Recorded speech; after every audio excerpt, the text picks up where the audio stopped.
क्यों राम मंदिर के लिए नागर शैली को चुना गया, किस तरह अलग होते हैं ये मंदिर।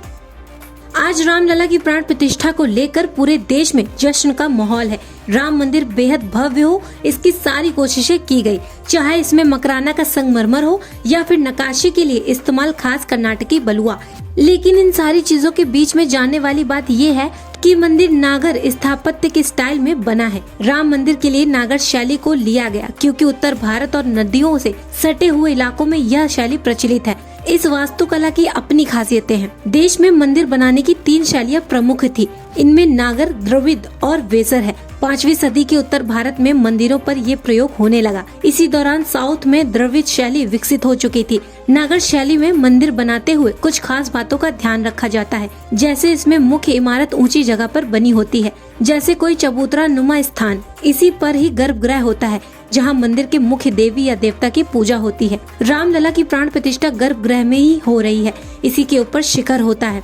दोनों ही जगहें काफी पवित्र और मुख्य मानी जाती हैं। शिखर के ऊपर आमलक भी होता है। बता दें कि मंदिर के वास्तु में एक खास आकृति है जो शिखर पर फल के आकार की होती है। गर्भगृह के चारों तरफ प्रदक्षिणा पथ होता है। साथ में कई और मंडप होते हैं जिन पर देवी देवताओं या उनके वाहनों, फूलों की नक्काशी बनी होती है। इसके साथ एक कलश और मंदिर की पताका यानी ध्वज भी रहता है। नागर वास्तु अपने आप में ही काफी विस्तृत शैली है। इसके तहत 5 तरीकों से मंदिर बनाया जा सकता है। वल्लभी शैली के मंदिर में लकड़ी की छत होती है जो कि नीचे की तरफ घुमाए लिए दिखेगी। लैटिना शैली में एक ही घुमावदार टावर होता है जिसमें 4 कोने होते हैं। फमसाना शैली के अंदर मंदिर में एक के ऊपर एक कई छतों वाले टावर होते हैं। ऊपर वाली छत सबसे चौड़ी होती है। 10वीं सदी में शेखरी और भूमिजा शैली विकसित हुई। भूमिजा में हॉरिजॉन्टल और वर्टिकल कतारों में कई छोटे शिखर होते हैं, जबकि मेन शिखर पिरामिड के आकार का दिखेगा। लैटिना के ऊपर उप शिखर होते हैं। लैटिना को रेखा प्रसाद भी कहते हैं। श्री जगन्नाथ मंदिर इसी शैली में बना हुआ है। नागर मंदिर जहां खुले में बनाए जाते हैं, लंबा चौड़ा परिसर होता है। वहीं द्रविड़ शैली में मंदिर निर्माण एक बाउंड्री के भीतर होता है, जिसमें भीतर जाने के लिए भव्य प्रवेश द्वार रहता है। आगे चलकर सभी शैलियाँ एक दूसरे से मिलती जुलती चली गयी। उस दौर के कलाकारों ने मौजूदा विधि में ही अपनी सोच के आधार पर भी थोड़े बदलाव किए। इस तरह डिजाइन बदलता चला गया, लेकिन मूल वही रहा। मध्य प्रदेश का कंदारिया महादेव टेम्पल नागर शैली का बढ़िया उदाहरण है। कोणार्क और मुंडेरा के सूर्य मंदिर प्राचीन नागर स्टाइल में बने हैं। राम मंदिर के लिए देश के ज्यादातर राज्यों की कोई न कोई खास चीज ली गई।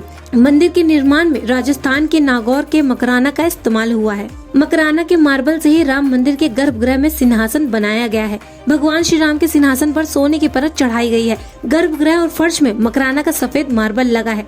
मंदिर के पिलर को बनाने में भी मकराना मार्बल का इस्तेमाल हुआ है। देवताओं की नक्काशी कर्नाटक के चमोहर्ती बलुआ पत्थर से की गई है। इसके अलावा प्रवेश द्वार की भव्य आकृतियों में राजस्थान की बंसी पहाड़पुर के गुलाबी बलुआ पत्थर का इस्तेमाल किया गया है। गुजरात की तरफ से 2100 किलोग्राम की अष्ट धातु घंटी दी गई है। पीतल के बर्तन उत्तर प्रदेश से आए हैं, जबकि पॉलिश की गई हुई सागौन की लकड़ी महाराष्ट्र से आई है। मंदिर निर्माण के लिए इस्तेमाल ईंट करीब 5 लाख गाँव से आई थी।